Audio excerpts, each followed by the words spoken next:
I never gapped. So I did all this, give it strength, and was like touching a little bit here in this corner. So that's why I had to cut it and get it like a little bit in for the clearance of the tire.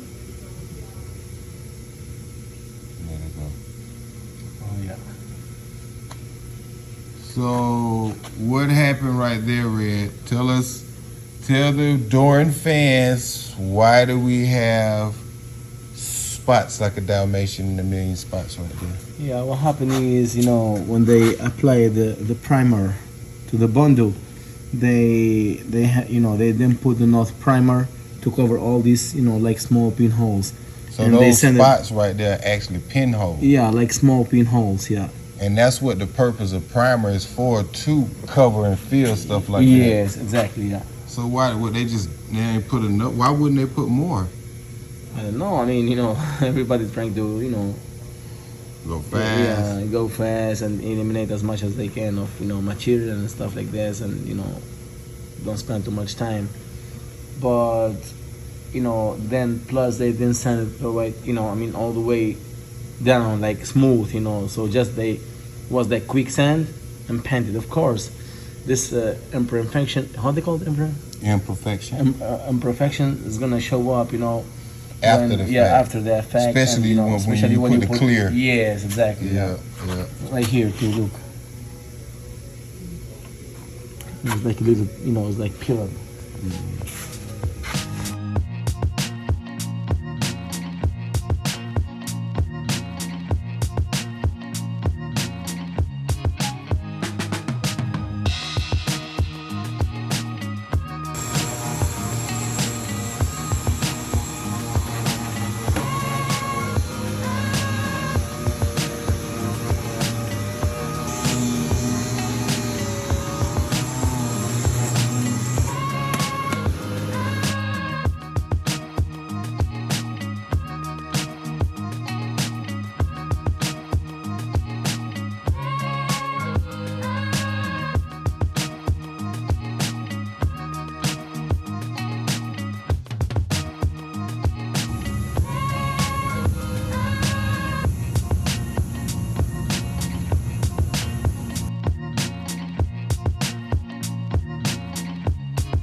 We back on our 86 Monte Carlo project. We call this a quickie. Wasn't a lot of major stuff to do to it. It was a couple correctional areas to paint, as well as where we opened the fenders up to put the bigger wheels when Red, cut it, welded it up. So we had to go back and paint everything on it. So everything's back painted, everything's back factory. There's a lot of little work that was done to the car that you're gonna miss it because it was subtle. We had a big headache.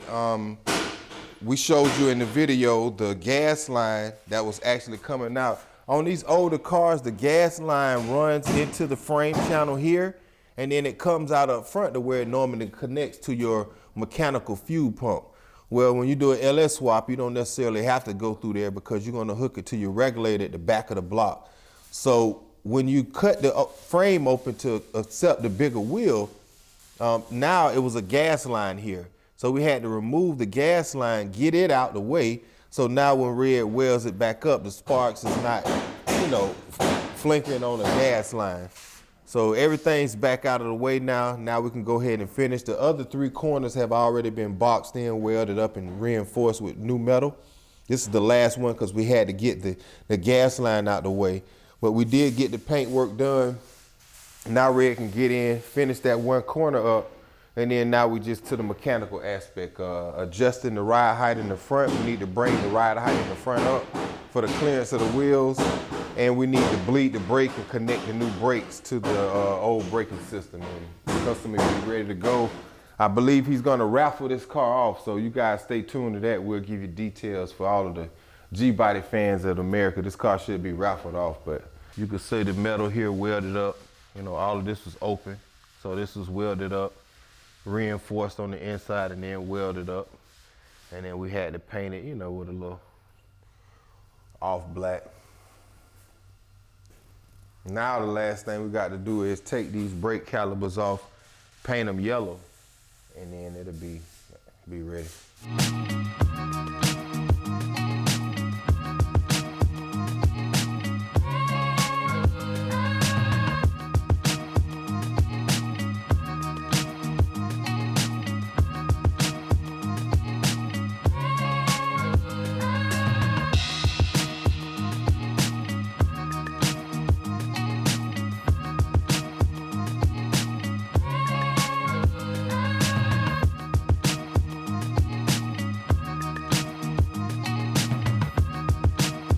Well, guys, see me getting at it